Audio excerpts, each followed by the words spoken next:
let's talk about croqueta.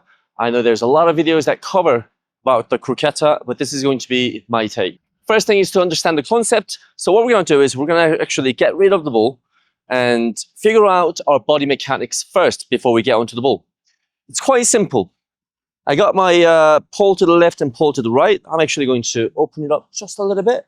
As you're in the middle, all it is, hands on the hips. Can you jump side to side? As wide as you can. Left to right, right to left. Basically speaking, if my right foot is in the middle and I am moving to my right, my left foot as I'm jumping is going to replace my right foot. Just like this, and vice versa. So as we're making this movement, all it is, we're adding the ball to move the ball side to side. And that's the simple concept of the croqueta. And we're carrying the ball inside to another inside. Okay, so we're going to start with our right foot. And it's going to start very close to the ball. And then, again, the same concept. We're jumping from middle to the left, left to right, right to left, left to right. But the key thing here is going to be try and stay attached to the ball so that way I can drag the ball from side to side. I have to open that up. So side to side, side to side. If I just go slow, it's going to be, as I'm hopping from left to right, right to left, you're going to notice that the ball is actually glued to my foot almost. That is because I'm not trying to kick the ball and catch it. I want to be able to drag the ball out, which means as I move the ball, when I control it, I want to absorb it as close as I can. The ball needs to be staying very close to my foot, so that way I can drag the ball rather than hitting it. Hitting it will not help. That's because if you're making a hitting motion, it is very difficult for you to move from one side to the next really wide. What we want to do, especially when the situation requires it, you want to start from one side and hop as much as you can and then catch on the other side. Look how much I just moved. That's the concept. So key thing here is going to be have your foot staying very close to the ball so that way you are naturally dragging the ball as you're hopping. So it's not necessarily hitting the ball and then catching it on the other side. We are dragging the ball because of what we are doing with our body, because of the mechanics, because of the jump. So drag, and then when you catch it, absorb it as much as you can so that way the ball stays glued, which means I can easily go for the next motion, dragging the ball. Okay, basic practice number 2. Once you get the hang of the croqueta and you're used to this motion here, get used to doing it twice. So let's start from one side. We're gonna go 1, 2, 3, 4. 1, 2, 3, 4. 1, 2, 3, 4. And obviously, because 1, 2, because my next touch is coming from my left foot, it's going to feel more of the hit rather than dragging the ball out because of the distance we have to travel to make the contact. So don't worry about hitting the ball there, but the key thing here is going to be always, can you absorb the ball as much as you can? So drag and catch, 1, 2, 1, 2, 1, 2, side to side, side to side, 1, 2, 1, 2.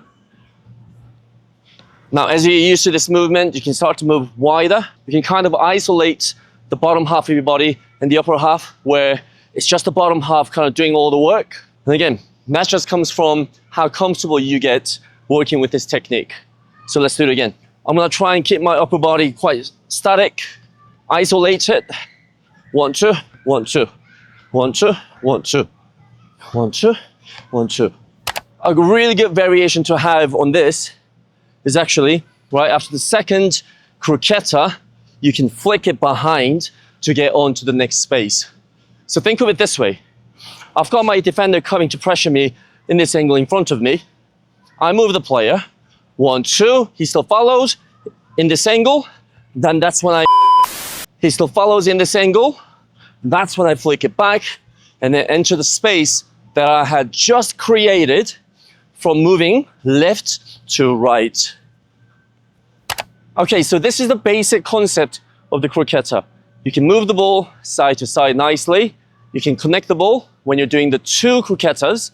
You can also drag the ball out and you stay low. You move as wide as you can. Now, say you can do all this. A good weapon to have now is actually going to be doing your croqueta slightly backwards. The point of the croqueta is when the defenders reach for your ball, right? If there's a player here and I'm the defender, if I reach for that ball, sticking the leg out, the effectiveness of croqueta comes in where we can carry the ball around the range of the defender's tackle. However, sometimes the defenders can see it, sometimes the defenders are quite aggressive, sometimes moving the ball laterally, side to side, just might not work, it might get caught. So what you do in that situation to prevent that is to carry the ball backwards and then pushing it forward. Now, if you can start doing it backwards and forward, it does not matter how tall the defender is or how long his or her legs are. Because we're pulling it backwards, there is no way that player should be able to reach for our ball. So we're gonna practice for that. So one cone, one ball that's in front of me. We're gonna start by having the ball next to the ball, or slightly, once you get used to it, it can slightly be in front of the pole as well. Now, the first step is going to be having your inside in front of the ball. Again, the direction I'm trying to head is forward. So let's have our left foot, in this case, in front of the ball. The body is slightly pointing to my right. Then from here, it's a simple side-to-side croqueta. Now, however, when you finish, we're not just going to absorb it, we're going to give it a slight push. So we go 1 and 2. So this way the ball ends up on the other side of the pole. This is a great way to practice your croqueta. And then you can come to a pause. There, just practice it. 1 and 2. Give it a nice nudge. Depending on how fast you move this ball on the first touch, the weight of the contact on the second touch should change. Obviously, if I move it slow, you might have to push a little bit more. But if I move it fast, think of the receiving foot as the wall to kind of absorb it. So you go backwards and forward. Foot in the front, backwards and push. Control, foot in the front, backwards and push. Repeat. 1, 2.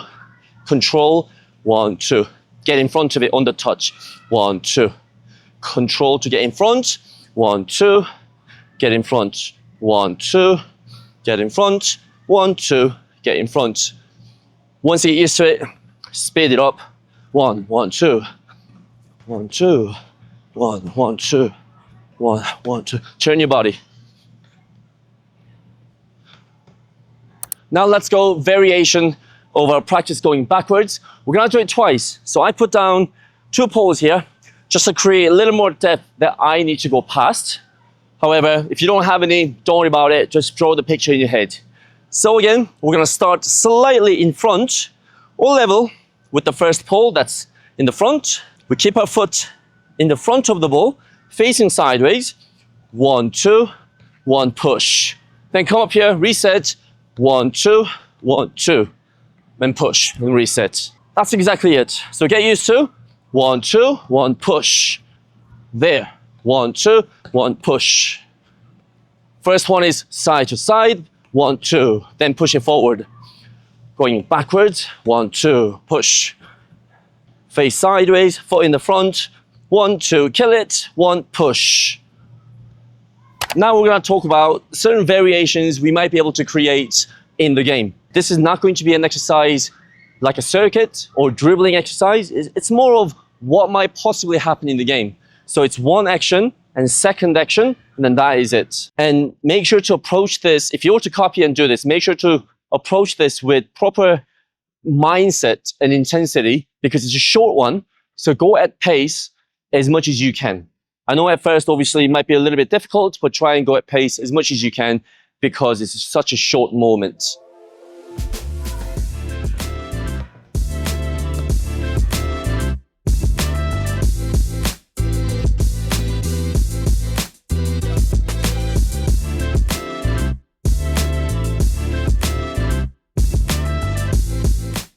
So what just happened was little scissors with my left and then carrying it to my right. Then I would give another scissor around and then another croqueta. Now this can happen quite a lot in the game, especially once you go past the first defender, second pressure comes in and you just want to catch it again to get around. Now the variation to this can be an outside turn here right after you finish your croqueta. So take a look.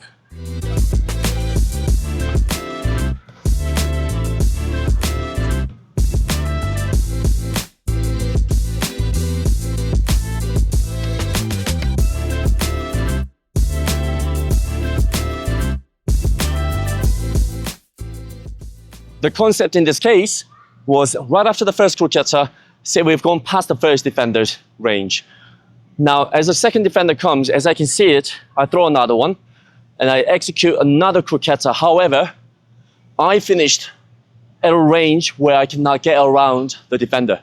So in that case, I am turning with my outside to protect the ball and go through the gap that I have created between the two defenders. And obviously, that gap might not even exist. Well, then the solution to that problem is, as you turn, you see that gap doesn't exist, so you drop your shoulder and then come back around here. So check that out. So we do our second croqueta, 1, 2, 1, 2, and 3, no gap, then come back out this way. So this is very important for you to understand when you're training, say dribbling exercises. The key thing here is going to be, are you doing these exercises just for the repetitions and just get the feel of it? Or in this case, it's more of drawing the picture in your head to replicate some of the game situations or what might happen. So this can be more of a mental exercise compared to being a technical exercise.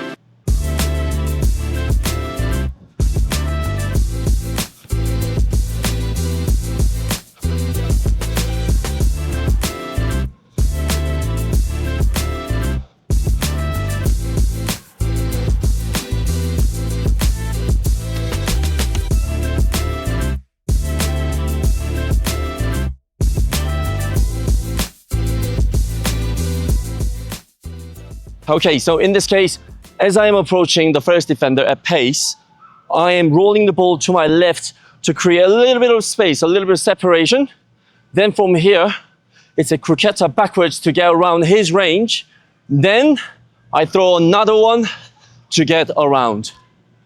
Again, this might be a situation that can happen quite a lot in the game, whether you're approaching the player or you have the ball by your feet and the defender comes, you just might move that ball to create separation and then moving it backwards to get out. So really useful, really effective scenario. And honestly, if you play the game, you know this works.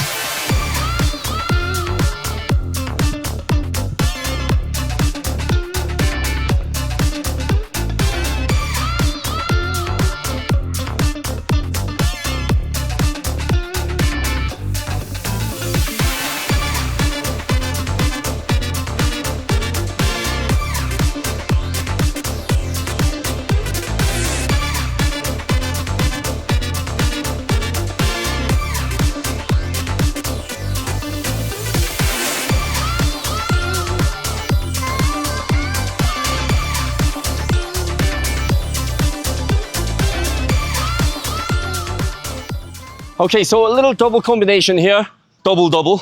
As we approach here, I cut. I pause the ball facing sideways, and that prepares me to execute my croqueta going backwards.